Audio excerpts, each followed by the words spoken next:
teman-teman. Tahu nggak sih saat ini populasi muslim di Indonesia mencapai angka 87,2%. Sangat tinggi bukan? Hal ini sangat berpotensi tinggi dalam pengembangan keuangan syariah, juga dalam berkontribusi untuk mencapai target keuangan yang inklusif. Untuk mencapai potensi tersebut, kita harus memahami sistem keuangan syariah terlebih dahulu. Namun, sebelum kita ulas lebih dalam, mari kita bahas tentang konsep uang dalam Islam.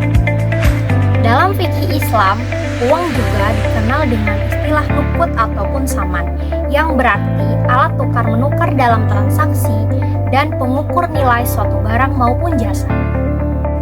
Kemudian, konsep uang dalam Islam ialah uang dianggap sebagai uang. Berbeda dengan konsep uang dalam sistem keuangan konvensional, di mana uang dianggap sebagai uang, juga uang dianggap sebagai kapital yang bersifat stok konsep, yaitu semakin banyak kita memegang uang, maka akan semakin banyak pula pendapatan yang akan kita dapat. Selanjutnya, dalam Islam terdapat dua konsep uang berdasarkan fungsinya.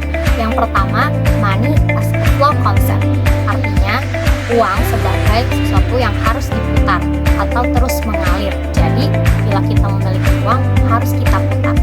Kemudian yang kedua adalah money as a public goods, yang artinya uang adalah milik umum ataupun masyarakat, bukan milik perorangan. Materi kedua yaitu sistem keuangan konvensional. Jadi lembaga keuangan adalah perusahaan yang aset tetapnya adalah aset keuangan atau piutang yang dapat berupa saham, obligasi, dan pinjaman. Jadi lembaga keuangan itu dapat dibedakan menjadi dua, yaitu lembaga keuangan bank dan non bank. Jadi yang pertama ada lembaga keuangan bank atau depository. Jadi yang pertama itu ada bank sentral, ada bank umum. Terus yang kedua ada bentuk-bentuk lembaga keuangan non bank. Jadi ada modal usaha, ada piutang, yang ketiga asuransi, yang keempat dana pensiun, yang kelima pegadaian, yang keenam pasar modal, dan yang terakhir reksadana. Sistem keuangan syariah. Sistem keuangan syariah memiliki 3 poin penting. Yang pertama, konsep dasar keuangan syariah. Yang kedua, karakteristik keuangan syariah. Yang ketiga, instrumen keuangan syariah. Konsep dasar keuangan syariah ini memiliki beberapa prinsip, diantaranya yaitu yang pertama, pelarangan transaksi yang mengandung riba. Yang kedua, pembagian resiko. Yang ketiga, memanfaatkan modal potensial. Yang keempat, dilarang melakukan kegiatan spekulatif. Dan yang terakhir, yang kelima, yaitu usaha harus sesuai dengan ketentuan syariah. 2. Karakteristik keuangan syariah.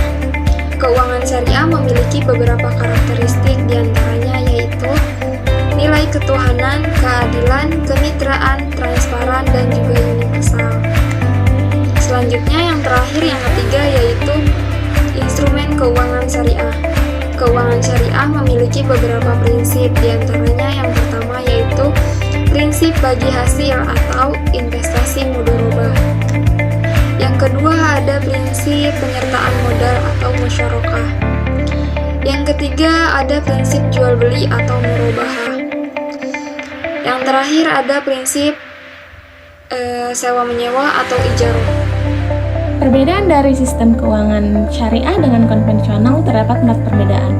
Yang pertama adalah dari segi prinsip yang dianutnya. Dalam sistem keuangan konvensional, mereka mengandung unsur maghrib dan terdapat bunga. Sedangkan dalam sistem keuangan syariah, mereka tidak mengandung unsur maghrib. Perbedaan yang kedua adalah dari segi mekanisme pasar. Dalam mekanisme pasar sistem keuangan konvensional, mereka menganut paham bebas atau biasa disebut dengan invisible hand. Sedangkan dalam sistem keuangan syariah, mereka tidak menganut sistem invisible hand. Yang selanjutnya adalah dari pendistribusian kekayaan. Dalam sistem keuangan konvensional, untuk mendapatkan keuntungan yang sebesar-besarnya, itu bisa didapat dari modal yang dikeluarkan atau yang didapat dalam perolehan kegiatan ekonominya. Sedangkan dalam sistem keuangan syariah bisa disalurkan melalui zakat, infak, sedekah, dan wakaf. Perbedaan yang terakhir adalah dari segi perolehan keuntungan. Dalam segi perolehan keuntungan sistem keuangan konvensional, mereka memperoleh keuntungan dari bunga yang mereka dapat. Sedangkan dalam sistem keuangan ekonomi syariah, mereka memperoleh keuntungan dari sistem transaksi yang terjadi antara kedua belah pihak yang sudah dijanjikan dari awal perjanjian. Mungkin hanya itu. Sampai jumpa. Terima kasih.